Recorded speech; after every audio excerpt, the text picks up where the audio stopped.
vamos a leer un libro por muy pequeños capítulos porque son anécdotas de la Segunda Guerra Mundial. ¿Veis? Son relatos cortos de una página, 2 páginas. Me gusta leer este libro por eso, porque son relatos cortos que se lee con principio y final. Lo escribió Jesús Hernández, lo escribe. Vamos a ello.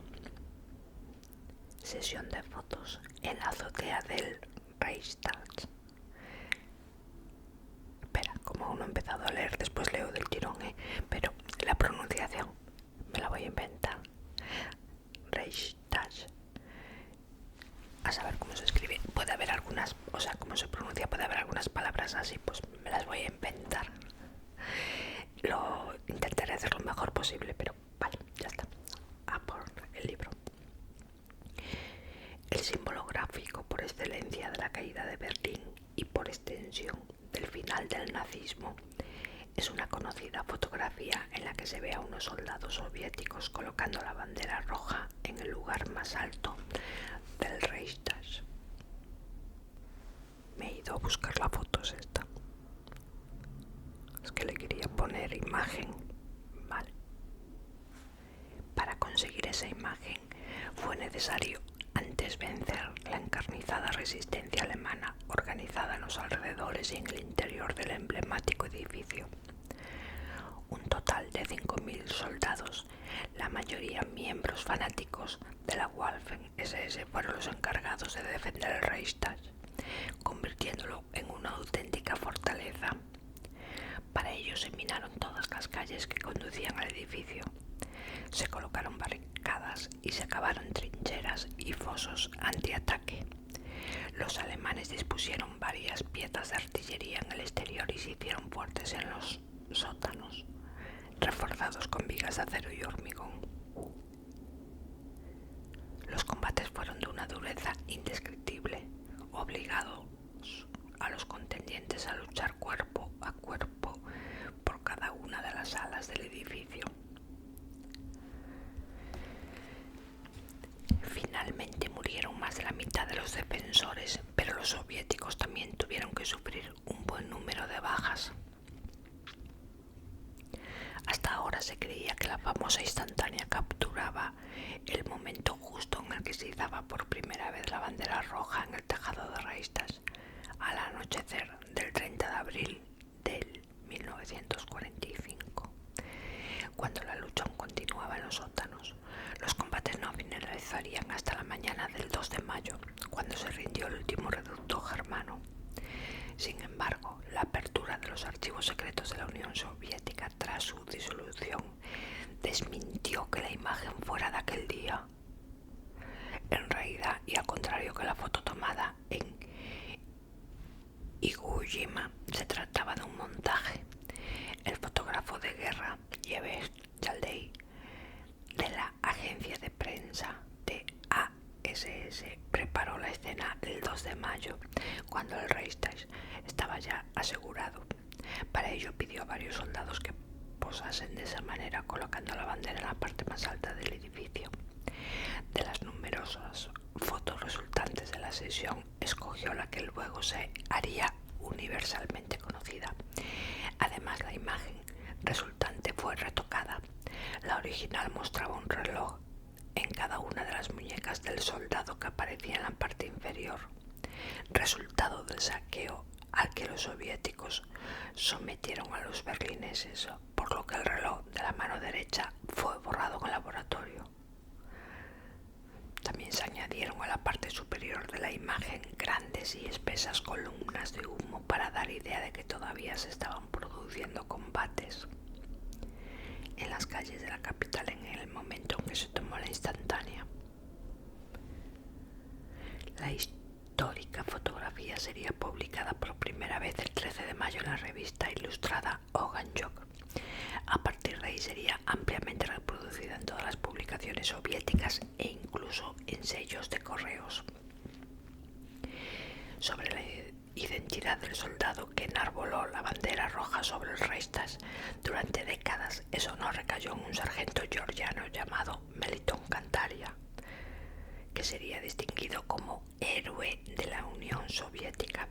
El soldado que figura en la parte inferior era Mikhail Yegorov.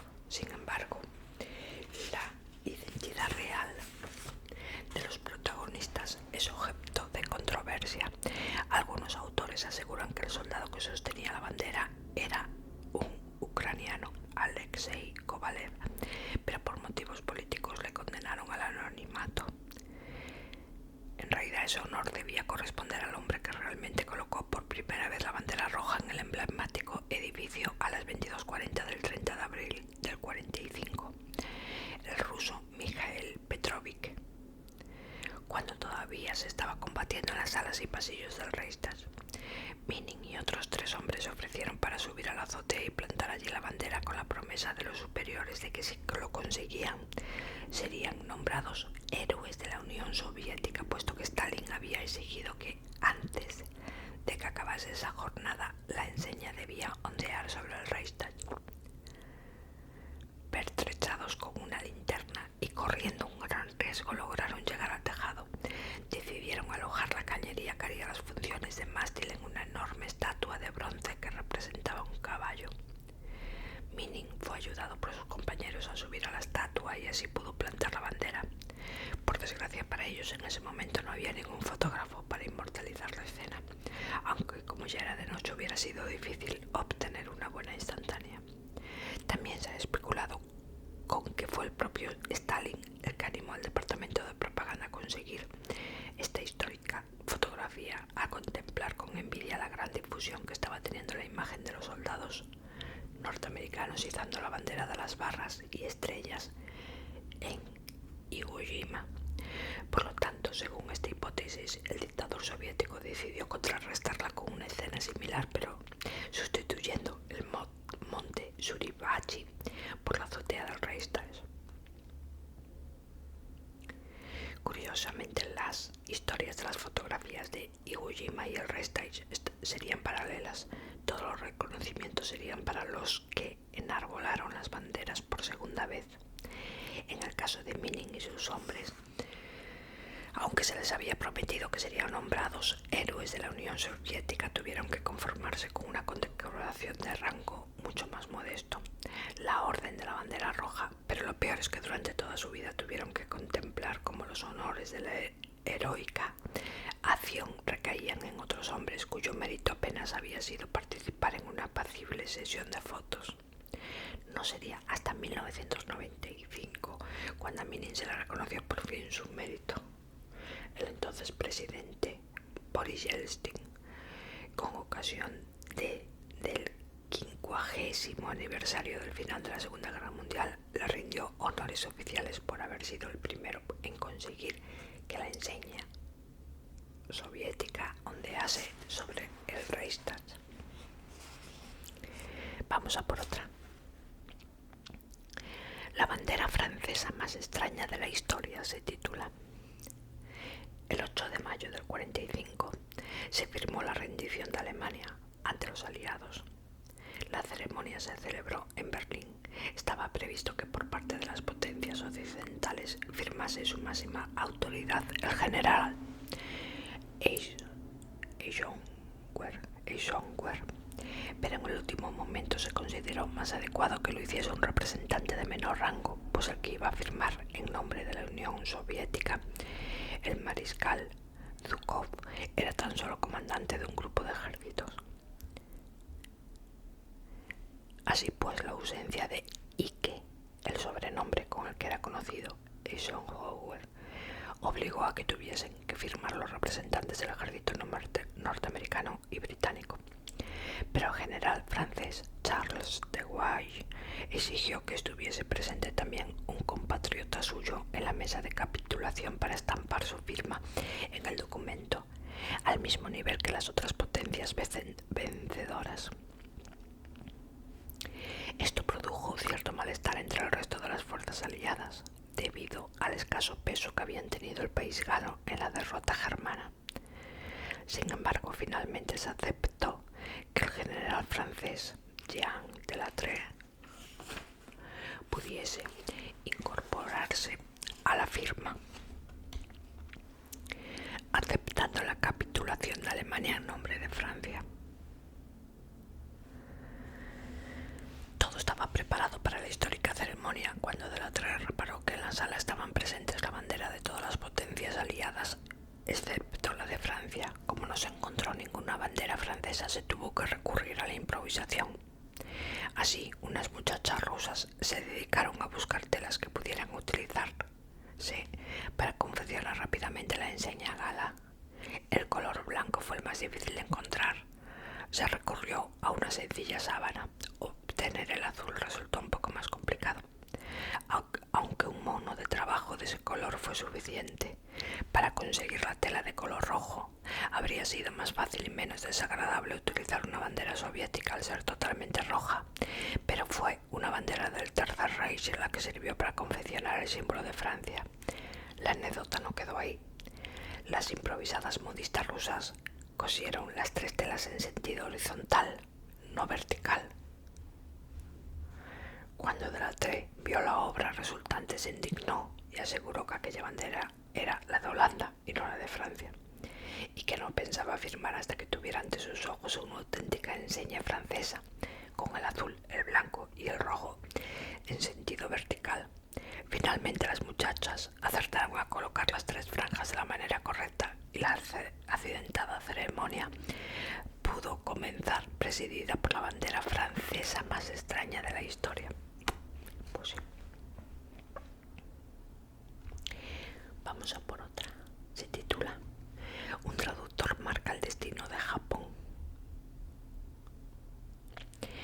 En la reunión que celebraron los aliados el 26 de julio del 45 en la localidad germana de Potsdam, próxima a Berlín, una vez que los alemanes ya habían sido vencidos, se lanzó un ultimátum que exigía la rendición de Japón, estableciendo una serie de condiciones. Los japoneses, al conocer el documento acordado en Potsdam, lo recibieron con alivio al comprobar que en dicho ultimátum se prometía que Japón no sería destruida como nación independiente, que los ciudadanos tendrían libertad para elegir a su propio gobierno y que el emperador podría seguir siendo el jefe del Estado. Dentro del gobierno nipón se dio la posición de los miembros más militaristas, pero la decisión del emperador de aceptar la propuesta inclinó la balanza a favor de los que deseaban la paz. Todo se dispuso para iniciar los trámites de la rendición, pero el error de un traductor cambiaría fatalmente el destino de Japón. En realidad, el gobierno nipón no contaba aún con la notificación oficial del ultimátum, por lo que pensaron que lo más conveniente era hacer una declaración pública para afirmar que no se rechazaba la propuesta de paz, lo que servía también para que la población nipona no quedase consternada por la inesperada rendición, sino que dispusiera de un tiempo para asimilar el impacto de la derrota. Por lo tanto, el entonces primer ministro Kantaro Suzuki leyó en rueda de prensa que el gobierno se mantenía en situación de mokustasu. Esta palabra japonesa es de difícil traducción por poseer un sentido ambivalente al poder interpretarse de 2 maneras: desconocer o no hacer ningún comentario. La intención del gobierno era expresar que se dejaba en suspenso la toma de una decisión al respecto, es decir, dejar la puerta abierta a una posible aceptación. Sin embargo, el periodista de Radio Tokio, encargado de traducir la palabra al inglés, optó por el término desconocer, lo que daba a entender que el gobierno no se daba por enterado del ultimátum. Según el lenguaje diplomático, optar por esta aparentemente pequeño matiz suponía afirmar que se despreciaba el ultimátum y que se había decidido continuar luchando. Al menos esto fue lo que interpretó claramente la diplomacia norteamericana, y así lo hizo saber a los medios de comunicación. En efecto, unas horas más tarde, el New York Times se hacía eco en portada y a 5 columnas del supuesto rechazo de Japón a la paz honorable que le ofrecían los aliados. La reacción tanto de la opinión pública estadounidense como de los políticos, fue la de aumentar la presión militar sobre el enemigo nipón hasta conseguir que se rindiera incondicionalmente. La pregunta que surge de forma espontánea es por qué los japoneses no aclararon el malentendido de forma inmediata. La respuesta hay que buscarla en el precario equilibrio de poder que reinaba en el interior del gobierno japonés. Los partidarios de una paz honorable habían conseguido momentáneamente hacerse con el control del poder, pero la confusión provocada por la mala comprensión del mensaje había envalentonado a los miembros más militaristas del gobierno, mientras los pacifistas deliberaban acerca de cómo llevar a cabo esa aclaración. Los partidarios de la guerra dieron por buena la situación creada al beneficiar sus intereses y obstaculizaron la acción de los que deseaban la paz. Por su parte, el emperador no se vio con la fuerza suficiente para salir del embrollo y no pudo impedir que ese error de traducción marcase una decisión tan trascendental, así que prefirió dejar las cosas como estaban en manos del destino. Las consecuencias de este inexplicable despropósito no se harían esperar. Los norteamericanos forzarían a los japoneses a aceptar la rendición, pero esta vez sin dar oportunidad para que se produjesen más malentendidos.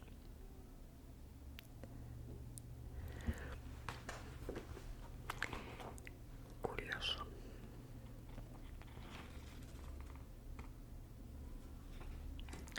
Vamos a por otra. Mira, una muy cortita. Vamos a ver.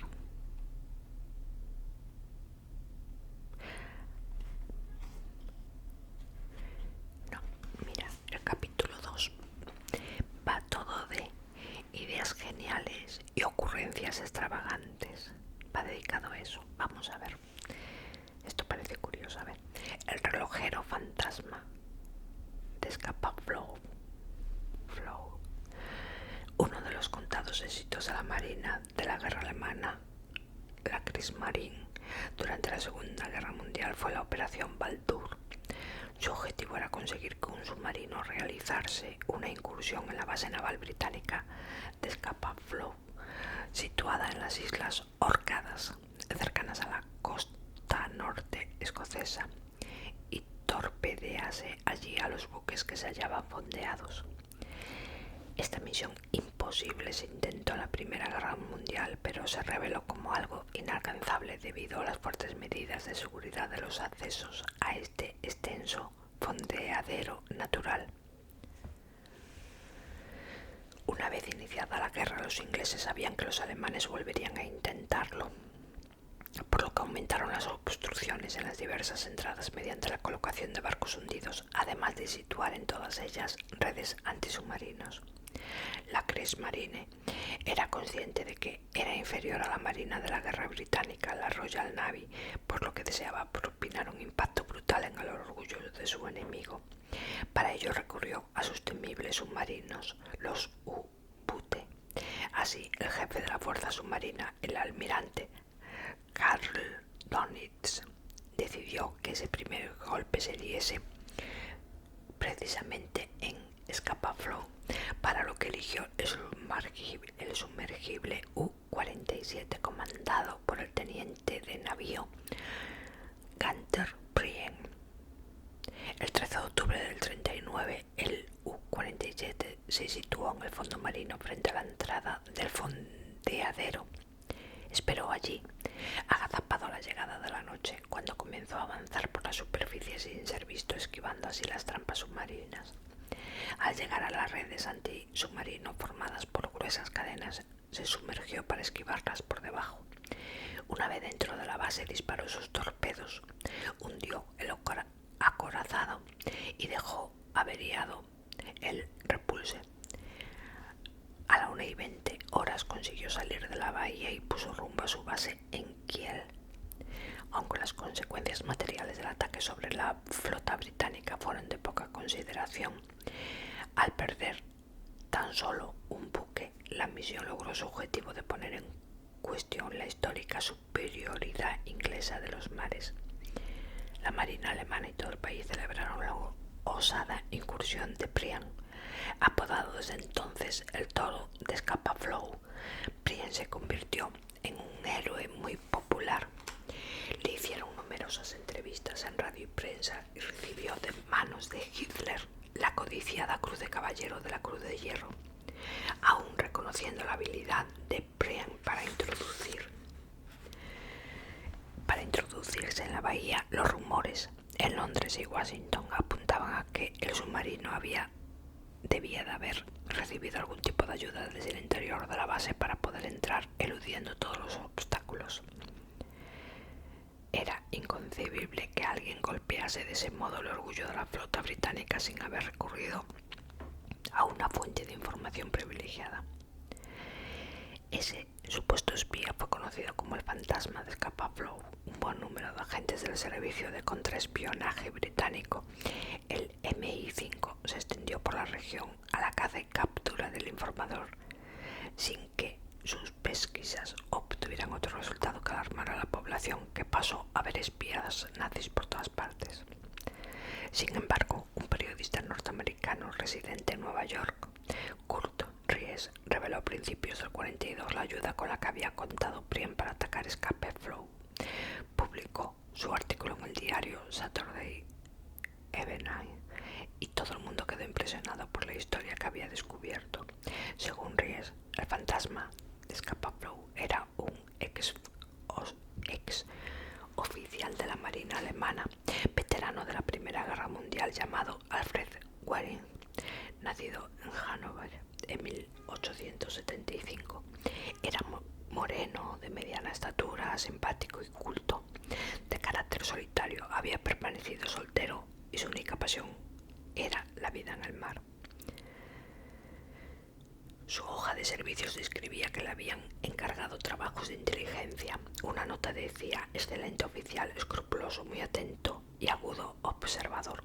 Al finalizar la guerra, en el 1918, estuvo empleado como contable en una pequeña fábrica de relojes propiedad de un tío suyo. En 1921 volvió a ejercer actividades de informador, investigando sobre los equipos navales franceses. En 1925 cambió su nombre por el de Karl Müller y se convirtió así en representante de relojes de una conocida fábrica alemana. En 2 años recorrió Francia, anotando todo lo referente a datos sobre tonelaje, armamento y tripulación de los barcos que se estaban construyendo en los astilleros.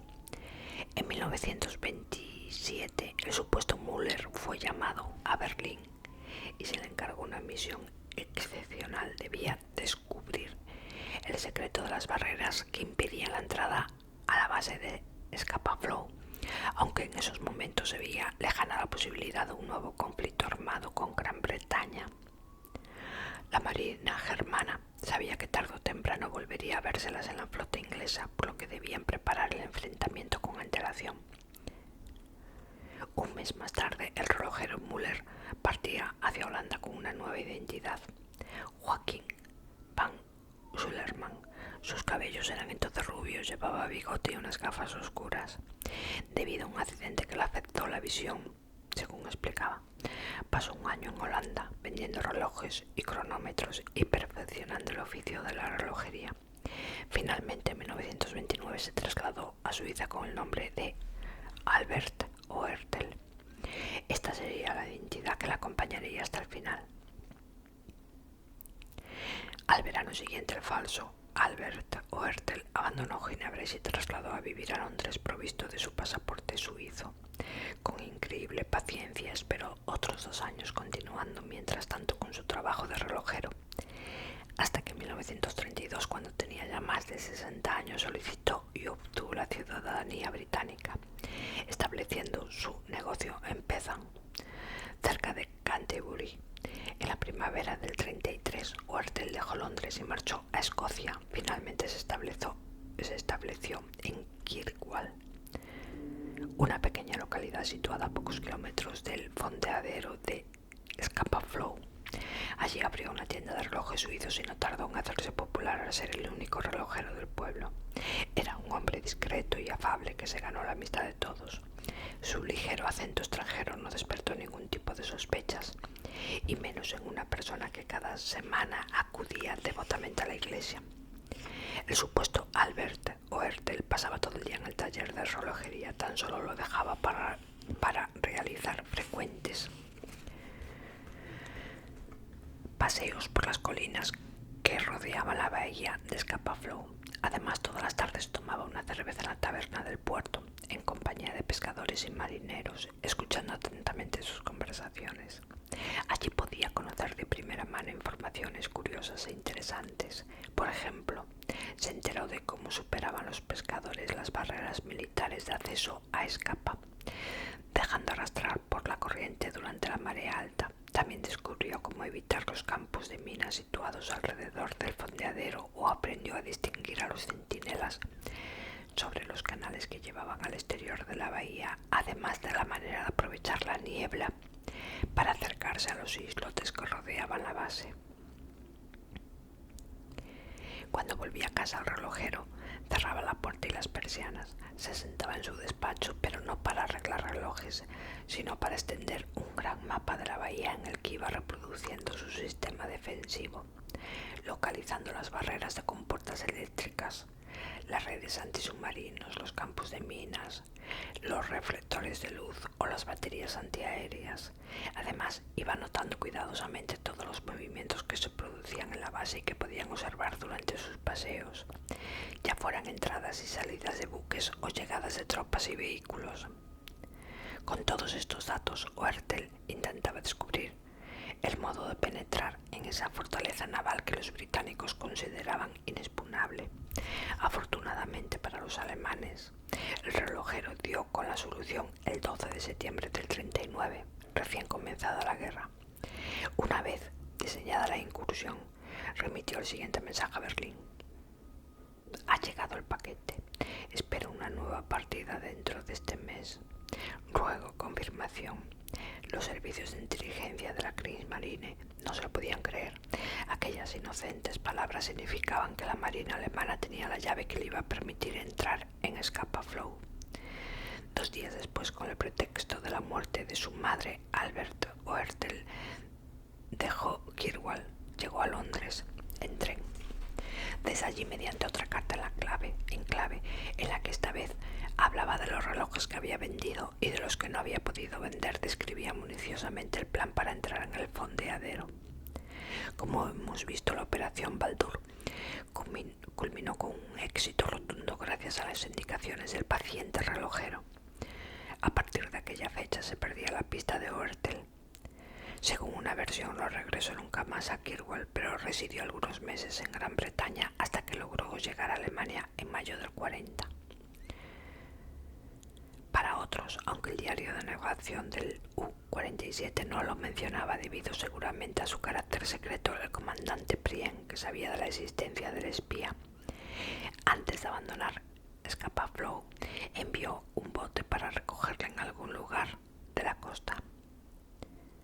Unos días después, cuando los vecinos, alarmados por su prolongada ausencia, entraron en el alojamiento del falso Oertel, encontraron abierto sobre la mesa un horario de ferrocarril con una señal de lápiz rojo junto al tren que partía hacia el sur de Inglaterra. Sobre la mesa de la noche había algo de dinero con una nota que indicaba que debía servir para pagar a la sirvienta.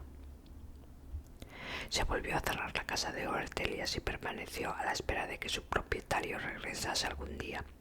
Incluso cuando sus vecinos fueron interrogados por los agentes británicos, a nadie se le ocurrió señalar a Oertel como posible espía nazi.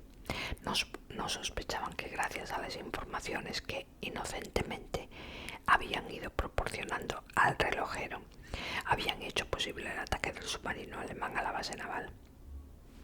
Hasta aquí llega la historia relatada por el periodista Kurt Ries, titulada La verdad de Scapa Flow. Una vez publicada, varios investigadores se pusieron tras la pista del protagonista de esta asombrosa lección de paciencia y perseverancia.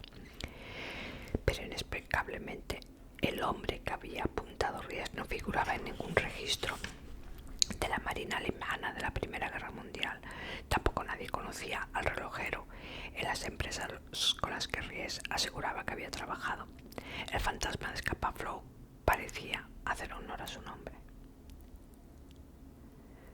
las respuestas a estas incógnitas no tardó en salir a la luz. Unos periodistas se dirigieron a Kirkwall para hablar con los vecinos del misterioso relojero, que quedaron muy sorprendidos ante ese repentino interés por su pequeño pueblo. Sin embargo, para sorpresa de los reporteros, allí nadie conocía a ningún Oertel, ni había existido ninguna tienda de relojes. La historia relatada por Ries era completamente falsa.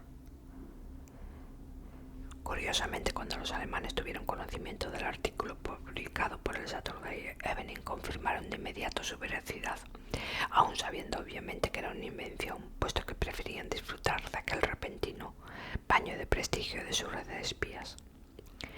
Así, el jefe del contraespionaje germano, el SS Briefführer, afirmó que la misión que llevaba a cabo el paciente relojero era un ejemplo de los buenos resultados que se alcanzan cuando colaboran los espías en las operaciones militares. Cuando se descubrió el engaño desde Alemania, se prefirió no realizar ningún comentario. El extraordinario relato pergeñado por el periodista norteamericano había resultado ser un completo fraude, pero hay que reconocer que Ries demostró tener una imaginación portentosa. No se sabe de dónde extrajo la información para elaborar su relato, pero de todos modos el ataque a Scapa Flow aún permanece envuelto en un misterio, pero sigue sin saber si Prien dispuso de alguna fuente de información en la zona para poder penetrar en la base naval.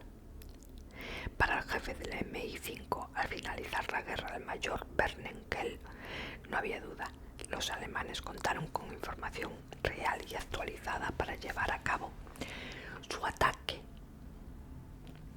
Información que solo les pudo proporcionar un espía. Así pues, ¿existió realmente el fantasma de Scapa Flow? Bueno, voy a dejar una nota y seguiremos leyendo esto de estas anécdotas que me gustaron más. Me gustan más esto, como se titula, ideas geniales y ocurrencias extravagantes.